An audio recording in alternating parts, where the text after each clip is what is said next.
우리가 함께 나눌 말씀이요, 에베소서 5장 22절에서 33절에 있는 말씀인데 갑자기요, 아내들이요 이렇게 시작하고 있어요. 갑자기요, 남편들아 라고 이렇게 이야기를 하고 있어요. 왜 갑자기 아내들이요 이렇게 해라, 남편들아 이렇게 하라, 이렇게 이야기를 하는 걸까요? 아니, 이상하지 않으세요? 성경을 읽을 때 그냥 믿음으로 읽으시죠? 그냥 이런 말씀도 있나? 그냥 이렇게 쭉 읽어내려고 하는데 너무 이상한 거예요.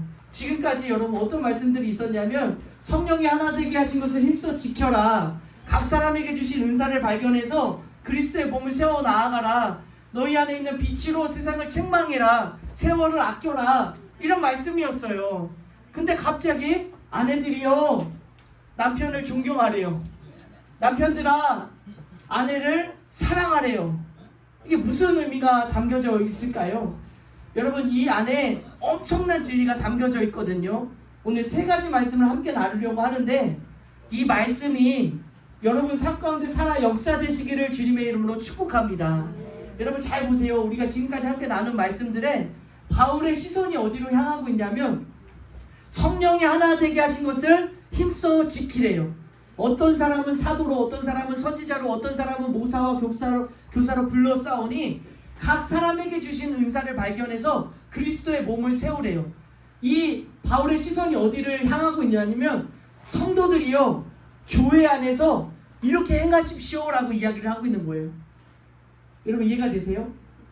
성도들이요 이 교회 안에서 성령이 하나 되게 하신 것을 힘써 지키는 삶을 살아가세요라고 메시지를 던지고 있었던 거예요. 이 교회 안에서 내게 주신 은사를 발견해서 그걸 그냥 이렇게 땅에 묻어두지 말고 그 은사를 행함으로 말미암아 서로 연결되고 서로 결합되어서 그리스도의 몸을 세워가세요라고 권면의 말씀이었어요. 근데 이 바울의 시선이 옮겨졌어요. 교회에서 어디로 옮겨지냐면, 여러분 잘 보세요. 음란과 세상의 모든 더러운 것과 탐욕에서 성도들은 그곳에서 떠나 살래요. 너희는 그렇게 하지 말래요. 자 보세요. 교회에서 성도들이 어디서 살아가고 있냐면 세상에서 음란과, 세상은 음란과, 세상은 온갖 더러운 것과, 세상은 탐욕에서 살아가지만 성도는 그렇게 살아가지 말라는 거예요. 빛으로, 내 안에 있는 그리스도의 빛으로 오히려 이 세상을 책망해서 주께 돌아오게 되는 축복의 통로가 되라라고 하는 권면의 말씀이었어요. 여러분 교회에서 이렇게 행하십시오라고 이야기했고요, 세상에서는 이렇게 행하십시오라고 이야기를 했어요. 그리고 나서 이제 오늘 말씀은 어떤 말씀이냐면, 아내들은 이렇게 하십시오, 남편들은 이렇게 하십시오라고 이야기를 하고 있어요. 정리하면 이 바울의 마음속에는 어떤 마음으로 이런 편지를 살아가고 있냐면, 우리 한번 고백해 볼까요? 교회에서 그리스도인으로 살아가십시오. 교회에서 그리스도인으로 살아가는 거예요. 그리고 교회에서만이 아니라 세상에서도 그리스도인으로 살아가십시오라고 권면하고 있어요. 우리 한번 고백해 볼까요? 세상에서도 그리스도인으로 살아가십시오. 여러분 교회에서도 그리스도인으로, 세상에서도 그리스도인으로, 마지막으로 어디요? 가정에서도 그리스도인으로 살아가십시오라고 권면하고 있는 거예요. 왜 바울은 이렇게 권면하고 있냐면요, 교회에서의 삶의 모습과 세상에서의 모습이 달랐어요. 교회에서는 이렇게 경건한 모습으로 예배했지만 세상에 나가서는 온갖 더러운 것을 다 뒤집어 쓰고 세상 사람들과 구별되지 않게 이 사람이 그리스도인인지 이 사람이 세상 사람인지 몰라요. 똑같이 살아가기 때문에 그 말씀 속에서 너희는 이 세상에서도 그리스도인으로 살아라라고 이야기를 한 거예요. 가정에 가보세요. 여러분 가정에 가서 내 모습이, 이 교회에서의 모습이 가정에서 나타나고 있는지를 돌아보게 하는 말씀이에요. 어떤 한 남자분이 정말 믿음이 신실하신 분, 어려서부터 신앙생활을 하셨던 분이 하나님 앞에 드리는 기도의 제목이 있었대요. 아내와 함께 신앙생활하게 하여 주옵소서. 정말 신실하게 믿는 남자분이었어요. 근데 어느 날 아내분이 남편과 함께 예배를 참석하게 된 거예요. 얼마나 기뻤는지, 얼마나 감사한지, 얼마나 감격이 넘쳤는지 이 남자의 마음속에는 너무나 행복했어요. 근데 그날 예배를 마치고 집에 돌아가서는요, 가정이 파탄될 위기를 맞았대요. 왜 그랬을까요? 아내가 같이 교회를 다녀온 그 기쁜 날, 왜 이런 일이 벌어졌을까요? 아내가요 충격을 받았대요. 내가 처음 보는 남편의 모습이 교회에서 보이는 거예요. 우리 아이들에게 그렇게 무뚝하던 남편이 교회 주일학교 교사가 되어서 싱글벙글 웃으며 아이들에게 하는 모습을 보면서, 아니 남편의 처음 이렇게 화난 모습이 속회에 가서 여자 집사님들과 이렇게 교제하는 모습을 처음 봤대요. 무슨 이야기냐면 교회에서의 나의 모습과 가정에 가서는 전혀 다른 이런 모습을 살아가고 있다라고 하는 거죠. 여러분, 우리가 서 있는 그곳이 교회든 세상이든 가정이든 그리스도인으로 살아가시기를 주님의 이름으로 축복합니다. 여러분, 정말로 이 말씀을 그냥 듣고 흘리는 게 아니라 여러분의 삶을 되돌아보셨으면 좋겠어요. 내가 가정에서 어떤 모습이었지? 내가 직장에서 어떤 모습이었지? 내가 교회에서는 어떤 모습이었지? 다른 모습이 있었다면 이 시간 다시 한번 주님 앞에 결단해서 내가 있는 어느 곳에서나 그리스도인으로 살겠습니다 고백하는 귀한 시간 되시기를 주님의 이름으로 축복합니다. 두 번째 이야기는요, 이 말씀 안에서 오늘 22절부터 33절까지 좀 긴 말씀인데 짧게 정리하면 아내들에게는 어떤 말씀을 권면하고 있냐면, 우리 22절 한번 읽어볼까요? 아내들이여 자기 남편에게 복종하기를 죽게 하듯 하라. 우리 여성교회 분들, 남편에게 복종하라 한번 이야기해 볼까요? 남편에게 잘 나오지 않잖아. 남편에게 복종 안 하시죠? 남편에게 복종하래요. 제 이야기가 아니라, 제가 남편이어서가 아니라 잘 듣고 계신지 모르겠는데 성경에 나온 그대로의 말씀이에요. 남편에게 복종하래요. 우리 남편분들 많이 웃고 계신데 한번 읽어볼까요? 남편들아, 25절입니다. 남편들아, 아내 사랑하기를 그리스도께서 교회를 사랑하시고 그 교회를 위하여 자신을 주심같이 하라. 우리 남편들에게는요, 아내를 사랑하라 라고 하는 권면의 말씀을 주고 있어요. 아내는 남편을 존경하고, 아내는 남편을 존경하고, 맞나요? 아내는 남편을 존경하고 남편은 아내를 사랑하라 라고 주신 말씀이에요. 근데 이 아내가 남편을 존경하라 라고 하는 이 말씀을 이해하기 위해서는 남편에게 주신 한 말씀을 우리가 기억해야 되는데요, 남편들에게는 아내를 어떻게 하래요? 사랑하래요. 근데 그냥 사랑하라 라고 이야기하지 않고 길게 풀어서 이야기를 했는데, 어떻게 사랑하라고 이야기를 했냐면, 그리스도께서 교회를 사랑한 것 같이, 예수님이 교회를 사랑한 것 같이, 예수님이 그리스도가 교회를 위해서 자신을 내어주신 같이, 쉽게 말해서 예수님처럼 아내를 사랑하는데, 예수님께서 교회를 어떻게 사랑하셨냐면 자신의 몸을 내어주셨대요. 목숨까지 내어줌으로 사랑하셨다라고 하는 그 사랑처럼 아내를 사랑하라라고 권면하고 있습니다. 우리 남성교회분들, 아내를 그렇게 사랑하고 계신 줄로 믿습니다. 우리는요, 남편들은요, 제가 남편에서 잘 아는데요, 정말 목숨까지 내어줄 수 있어요, 아내를 위해서라면. 근데 여러분, 오늘 이 말씀을 잘 마음에 새기시기를 주님의 이름으로 축복합니다.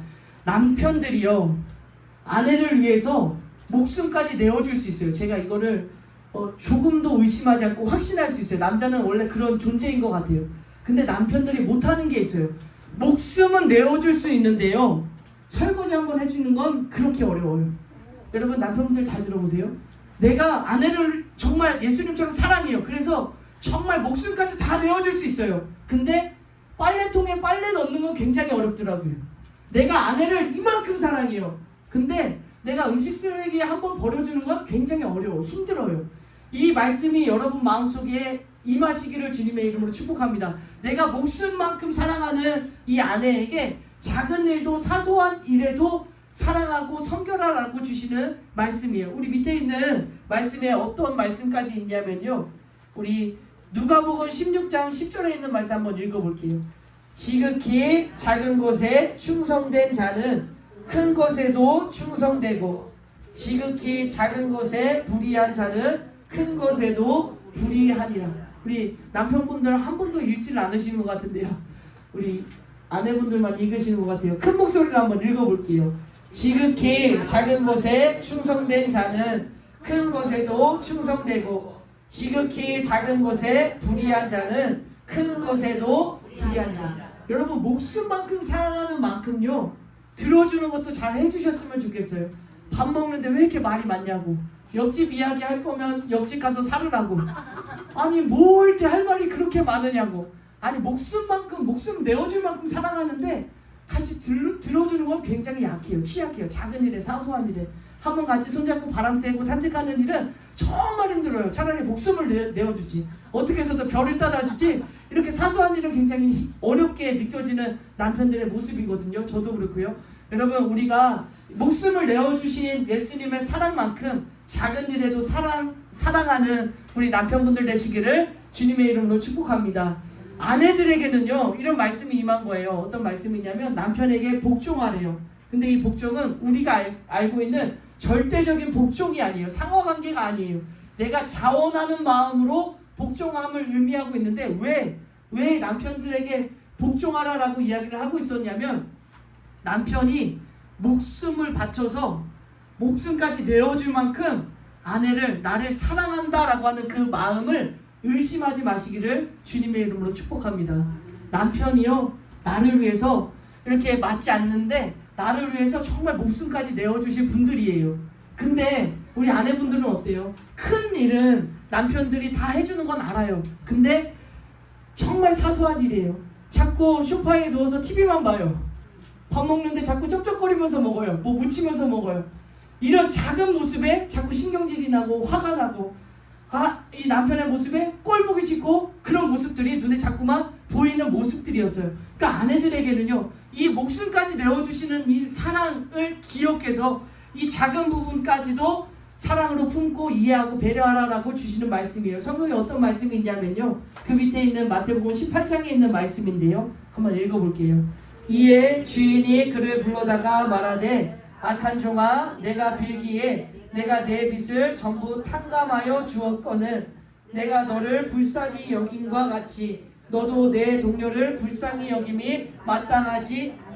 10,000달란트를 탕감받았어요. 근데 100데나리온 그 작은 것을 탕감해주지 못하고 그거 받아내려고 끝까지 나아가는 그런 모습이었어요. 내가 남편에게 이만한 사랑을 받았어요. 근데 정말 작은 사소한 일로 짜증내고 눈치 뿌리고 잔소리하고 또 잔소리하는 그런 모습을 다시 한번 되돌아보며 나아가는 우리의 삶이 되었으면 좋겠습니다. 여러분의 가정이 화목하셨으면 좋겠어요. 하나 되셨으면 좋겠습니다. 가정이 사랑의 훈련장이 되시기를 주님의 이름으로 축복합니다. 그런데요 이 바울이라고 하는 사람은 단순히 너희들이 부부관계를 이렇게 잘해서 하나님께 영광 올려드려라 그런 정도의 말씀으로 아내는 이렇게 남편은 이렇게 살으라고 주신 말씀보다는요 더 깊은 마음이 담겨져 있어요. 오늘 본문 말씀에 어떤 말씀이 있냐면요 32절에 있는 말씀인데요 32절 말씀입니다. 이 비밀이 크도다 나는 그리스도와 교회에 대하여 아니 쭉 말했어요. 아내들은 이렇게 하십시오 남편들은 이렇게 그리스도께서 하신 것처럼 아내를 사랑하십시오 라고 이야기를 했는데 사실 이 모든 말씀은 남편과 아내에 대한 말씀이 아니라 오늘 32절 말씀을 보니까 뭐에 대해서 이야기를 하고 있대요? 그리스도와 교회에 대해서 이야기를 하고 있대요. 그리스도가 예수님이 교회를 살리기 위하여 자신의 몸을 내어주셨어요. 교회는요 그 사랑이 너무나 감격스러워서 정말 작은 일이라도 주님께 모든 것을 다 해드리고 싶은 그런 관계를 설명하고 있는 거예요. 그리스도는 교회를 위해서 모든 것을 다 내어주시는 사랑을 했고요. 이 교회는 그 사랑에 감격해서 하나님 예수님께 그리스도께 감사하는 삶을 살아가는 이 모습을 설명하기 위해서 남편과 아내에 대한 비유의 말씀을 주신 거예요. 근데요 여러분 이 말씀의 핵심은 무엇이냐면 2000년 전에 예수님이 이 땅에 오셨대요. 그 2000여 년 전에 예수님이 나를 사랑하셔서 십자가에 못 박혀 죽으셨대요. 그 예수님의 그 사랑이 너무나 감사하고 너무나 고마운데 잘 믿어지지가 않아요. 와닿지가 않아요. 내 삶 속에서 정말 예수님을 믿고 싶은데 예수님의 십자가를 볼 때마다 눈물이 흐르고 싶은데 정말 마음속에 그게 잘 와닿지가 않아요. 그래서 이 말씀을 주시는 거예요. 어떤 의도냐면 남편의 모습을 보면서 예수님이 이렇게 나를 사랑했지라고 하는 것을 여러분의 피부로 여러분의 삶 속에서 예수님의 사랑을 경험하라고 주시는 말씀이에요. 아내들은요 그 놀라운 사랑이 임해서 정말 주님을 사랑하는 마음으로 이 너무나 놀라운 사랑을 주셨기에 내 작은 모습이라도 정말 남편을 사랑하는 그 모습을 통해서 이렇게 교회가 그리스도를 섬기는 거구나라고 하는 것을 삶으로 살아내고 그 모습들을 보면서 그리스도와 교회의 관계에 대해서 깊이 이해하라라고 주시는 말씀인 거예요. 그러니까 여러분의 가정, 여러분 오늘 예배 끝나고 약속이 있으신 분들은 약속을 들으시겠지만 대부분 집으로 돌아가요. 저녁이든 잠을 자러 집으로 돌아가요. 우리가 항상 만나는 곳이 가정이에요. 아내와 남편과 자녀들과 여러분 그 가족 안에서 그리스도와 교회의 관계를 내 피부로 맞닿으면서 깨달으라고 주시는 말씀인 줄로 믿습니다. 먼 게 아니에요. 남편이 나를 이렇게 사랑해주는 그 모습을 보면서 예수님의 사랑을 느끼고요. 아내가 남편을 이렇게 섬겨주시는 그런 모습을 통해서 와, 교회가 이렇게 주님을 섬겨야 되지라고 하는 사실을 함께 깨달으며 나아가는 저와 여러분의 삶이 되었으면 좋겠습니다. 작은 일에도 사소한 일에도 정말 큰 거는 잘하지만 작은 거는 못했던 우리의 삶의 모습을 되돌아보며 다시 한번 주님 앞에 고백하고 결단하고 나아가는 귀한 말씀이 되시기를 주님의 이름으로 축복합니다. 우리 옆에 계신 분 손을 한번 잡아볼까요? 오늘 말씀을 기억하면서요, 우리 함께 찬양 올려드렸으면 좋겠어요.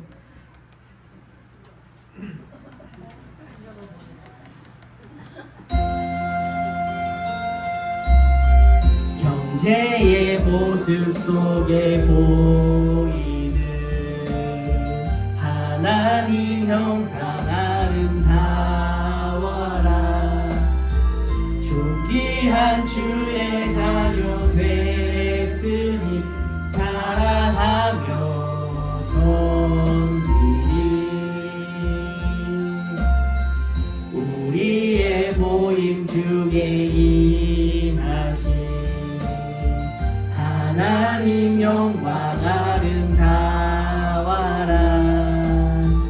존귀한 왕이 여기 계시니 사랑하며 섬기리. 다시 한 번만 찬양할게요. 형제의 모습 속에 보이는 하나님 형상 아름다워라. 존귀한 주의 자녀 됐으니 사랑하며 섬기리. 우리의 모임 중에 임하신 하나님 영광 아름다워라. 존귀한 왕이 여기 계시니 사랑하며 섬기리. 여러분, 우리 말씀을 마칩니다. 여러분의 삶의 모습이 세상에서도 가정에서도 그리스도인으로 살아가시기를 주님의 이름으로 축복합니다. 여러분, 이 말씀은요, 한마디로 요약하면 예수님처럼 살으라는 이야기예요. 예수님처럼 우리 아내의 모습 속에서 예수님의 모습을 발견하시고 남편의 모습 속에서 예수님의 모습을 발견하셔서 예수님처럼 살아가는 우리 모두가 되었으면 좋겠습니다. 제가 기도하도록 하겠습니다. 사랑과 은혜가 충만하신 하나님, 오늘 이 말씀을 통해서 교회의 모습과 세상에서의 모습과 가정에서의 나의 모습을 다시 한번 되돌아보고 점검하였습니다. 이중적인 삶을 살아가고 있었다면, 전혀 다른 세계에 전혀 다른 모습으로 살아가고 있었다면 하나님, 이 시간 우리의 마음을 찢으며 주님 앞에 고백하오니 교회에서나 세상에서나 가정에서나 그리스도인으로 살아갈 수 있는 우리 모두가 될 수 있도록 축복하여 주옵소서. 아내는 남편을 존경하게 하여 주시고 남편은 아내를 사랑하게 하여 주셔서 그 가정 안에서 그리스도와 교회의 관계를 깨닫게 하여 주시며 우리의 신앙이 날로 성장하는 아름답고 복된 삶이 될 수 있도록 축복하여 주옵소서. 특별히 우리 가정마다 하나님의 은혜 속에 살아가게 하시고 화목하게 하여 주시고 하나님의 은혜가 넘치는 우리 사랑하는 가정들 될 수 있도록 축복하여 주옵소서. 나사렛 예수 그리스도의 이름으로 감사하며 축복하며 기도 올려 드립니다. 아멘.